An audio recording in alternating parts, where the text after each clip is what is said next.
मेरे करीबी लोगों ने मुझे बताया कि मेरे यहाँ ईडी आने वाली है। मेरे करीबी लोगों ने मुझे बताया कि मेरे यहाँ ईडी आने वाली है, प्लीज़ मुझे बचा लो। मम्मी प्लीज़ मुझे बचा लो। इस तरह की कुछ बातें सोशल मीडिया पर राहुल गांधी हाल ही में करते दिखे। पर राहुल गांधी के वहाँ ईडी क्यों आने वाली है या क्यों आ सकती है, ये सच्चाई जानना बेहद ज़रूरी है।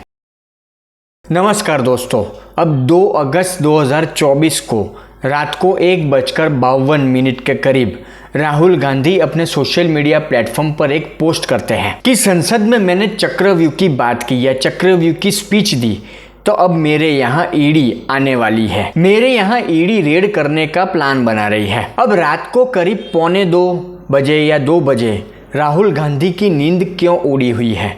कौन सी चिंता है जो राहुल गांधी को सता रही है? अब Rahul Gandhi social media platform पर इस तरह की पोस्ट करके खुद को महान बनाने की कोशिश कर रहे हैं, खुद को बड़ा नेता साबित करने की कोशिश कर रहे हैं। पर सच्चाई क्या है, ये जानना ज़रूरी है। राहुल गांधी को ईडी का डर क्यों सता रहा है? राहुल गांधी के वहाँ अगर ईडी पहुँचती है तो उसके पीछे का असली कारण क्या है? दरअसल बात यह है कि राहुल गांधी झूठी बातें देश की जनता के सामने लगातार रखते हैं, दूसरों पर आरोप लगाते हैं। पर सच्चाई ये है कि राहुल गांधी के पाप का घड़ा अब फूट चुका है। राहुल गांधी ने जो पाप किया है वो उनको चैन से सोने नहीं दे रहा। इसीलिए रात को 1:45 बजे के करीब वो सोशल मीडिया पर पोस्ट करते हैं।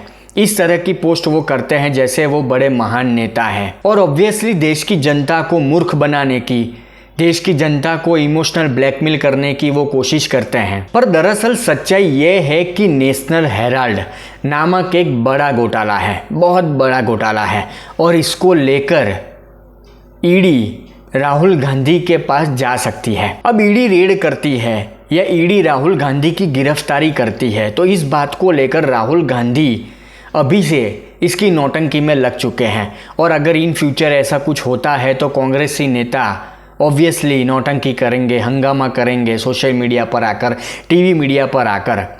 पर सबसे बड़ी बात यह है कि राहुल गांधी को डर लग रहा है और ये डर लगना स्वाभाविक है, क्योंकि नेशनल हेराल्ड कंपनी संपत्ति घोटाला या कहा जाए तो लूट, ये हजारों करोड़ की लूट है, हजारों करोड़ का घोटाला है। सोनिया गांधी और राहुल गांधी इस मामले में जमानत पर बाहर है और कांग्रेस के संरक्षण वाले नेशनल हेराल्ड अखबार और उससे जुड़ी कंपनियों की लगभग 751 करोड़ से अधिक की संपत्ति ऑलरेडी ईडी जब्त कर चुकी है। ईडी ने जब ये कार्यवाही की थी तब पीए-एमएलए कोर्ट भी इस पर फैसला सुना चुकी थी। कुछ महीनों पहले जब 11 अप्रैल को ईडी के द्वारा इस मनी लॉन्ड्रिंग मामले में कार्यवाही की गई तो कोर्ट ने इस कार्यवाही को सही माना था। कोर्ट ने ईडी की कार्यवाही को सही मानते हुए फैसला दिया। उसके साथ साथ कोर्ट ने ये भी साफ कर दिया, कोर्ट ने ये भी माना कि नेशनल हेराल्ड का जो घोटाला है, जो लूट है,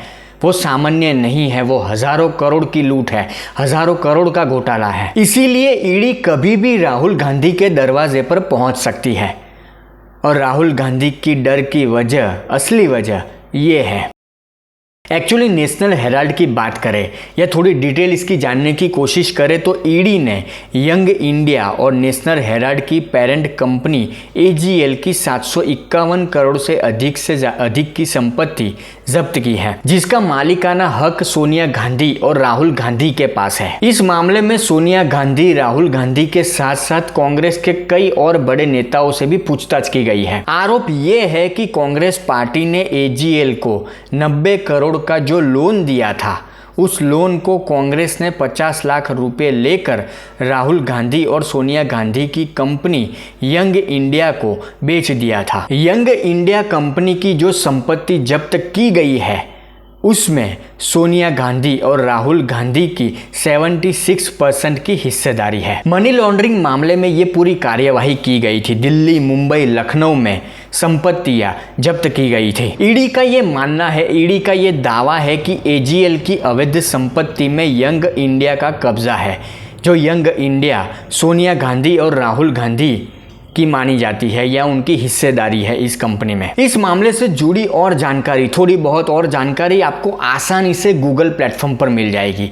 आप गूगल पर सिर्फ नेशनल हेराल्ड केस इतना लिखिए, आपको पूरी डिटेल आसानी से मिल जाएगी, क्योंकि ये बहुत नामचीन घोटाला है, बहुत बड़ा घोटाला है, हजारों करोड़ का घोटाला इसे माना जाता है। और इसी घोटाले को लेकर राहुल गांधी के वहां ईडी पहुंच सकती है। अब घोटाले करना कांग्रेस की पुरानी आदत है। राहुल गांधी खुद जमानत पर बाहर है, फिर वो रात को 2 बजे सोशल मीडिया प्लेटफॉर्म पर पोस्ट करते हैं, देश की जनता को इमोशनल ब्लैकमेल करने की कोशिश करते हैं, देश की जनता को सेंटी करने की कोशिश करते हैं।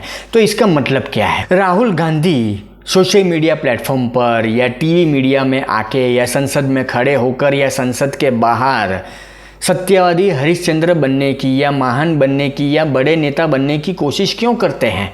क्योंकि देश का जो समझदार और जानकार व्यक्ति है उसे तो अच्छी तरह पता है कि कांग्रेस का चेहरा क्या है, कांग्रेस की विचारधारा क्या है।